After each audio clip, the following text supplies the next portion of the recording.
Alright guys, so it's Wednesday and you know what that means. We just had a state of the game today. And I'm going to say there was some spicy news that they revealed. Now, some of you may like it, some of you may not.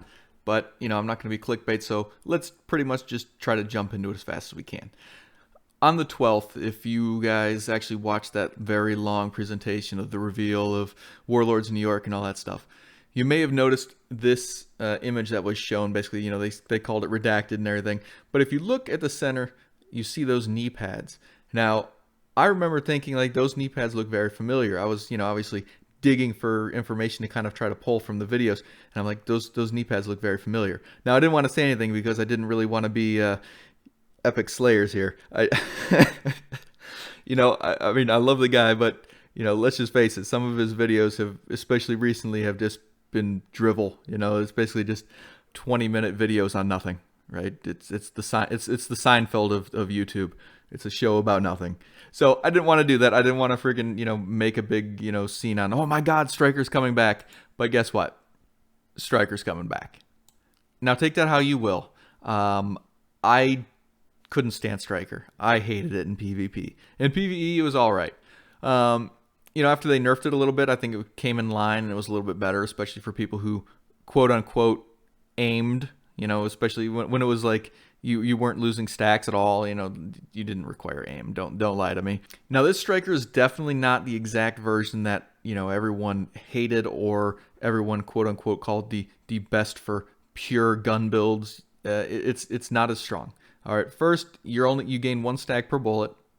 That's fine, but you're also losing 3 stacks every time you miss. So it's a bigger handicap than it was before. The weapon damage buff isn't as significant, I think, at least just by itself.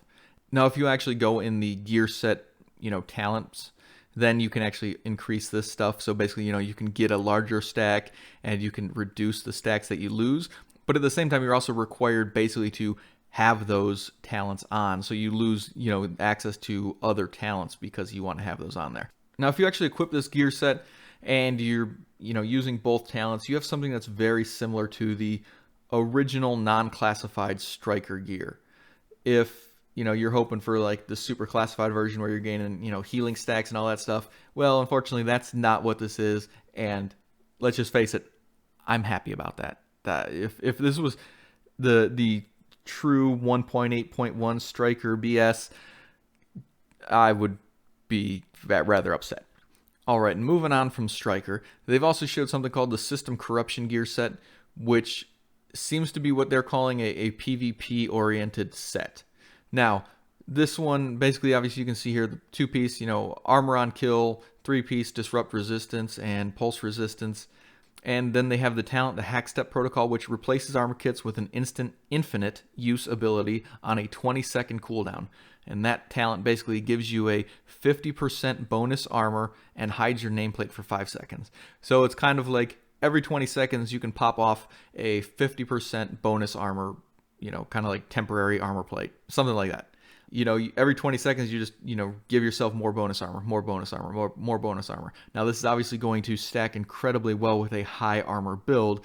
If you have a very low armor, you're doing like, just a DPS type build, it's probably not going to be the best. Now if you're rocking like 4 core armor rolls or, even 6 core armor rolls, this could probably be, pretty annoying. Then of course you obviously go into the talents. The chest piece basically decreases the cooldown for the hack step. So basically, going from 20 seconds to every 15 seconds, you can get that 50% bonus. Now, if you have the backpack on, you can go from 50% to 100%, meaning that you're basically doubling your armor every 15 seconds. So that's spicy. I don't know how to take that. Obviously, it comes with significant downsides. It's not too much of a damage-oriented build. It seems more like a tank-oriented build. But at the same time, that could be incredibly, incredibly annoying. This might be some sort of, I don't know, possibly a tank healer type build, for a group run out front, just constantly, buffing yourself and healing your team, that kind of thing. And in PvP, that might be a dangerous combination. We'll have to wait and see. Does look a little worrying, especially considering the meta that we just came from. But we'll have to wait and see on that. They did go into some other things, especially, like they went into the polarity switch global event modifier thing, And, that seemed a little bit interesting. I don't really like the gimmicks so much. I mean, global events in the original one were fine for like the first time you did them, but after that, I didn't like playing them. I didn't really want to do it anymore. So, that's up to you whether you're going to be super interested in all that stuff. They did go over, a lot of the reward tiers and a lot of the reward tracks and all that stuff. And if you're really interested in finding out how these rewards work, how the premium reward track works, how the league reward tracks work, you can, watch State of the Game, and they can give you a much detailed breakdown on how that stuff is going to work. The only other really interesting point is that they did go a little bit more into, how the seasons are going to work. And that's basically every 3 weeks, a new target on your seasons is going to, I guess, present themselves. So, March 10th will be the start of the season, and you'll get your first target, and basically that'll kind of be similar to a bounty. And then on March 31st, you'll get your second target. April 21st, you'll get your third, and then May 12th, you'll get your fourth. And I'm assuming it's going to be around May 30th or so, somewhere around there, that we're going to get our final target, which will be the actual person that gives us our new skill, which, if you listened 2 weeks ago, it's going to be the EMP sticky bomb, supposedly. These seasons are going to be looks like about 4 months in length. So every 4 months we're going to get a season, and that comes with its own unique skill reward. Now, skills are actually going to have apparently a way to get these outside of the season, so if you miss the season, you can still get it somehow. They didn't really go into how, but every season will have a skill unlock. And so right now, if it's on a 4-month rotation, or at least every 4 months there's going to be a new season that they're building into, well, then I'm assuming that at least in this second year, there's going to be at least 3 seasons. So obviously 12 months in a year, 4 months, so that's 3 seasons. So at least 2 more skills will be added in year 2. Whether they increase that or whether they do some other stuff, I can't tell you. But it looks like there's going to be, the 4 new skills that we're getting with Warlords of New York. Then we're going to have at least 3 skills with these seasons, seasons 1, season 2, and season 3. And possibly, I'm assuming they're going to continue this into year 3 if that's what they're going to do.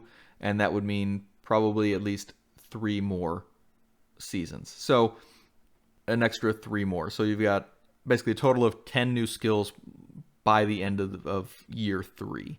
Who knows if that's how they're going to work it? I mean, that would be really terrible to include a new skill at the very end of year 3, especially when the next gen consoles will already be a year old, and if they're not continuing the game at that point, then that's kind of a waste. To me, that's a little bit terrible. But we'll see what happens. So that's pretty much it for me.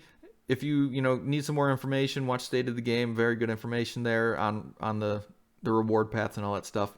But thank you guys for watching. I'll see you in the next one.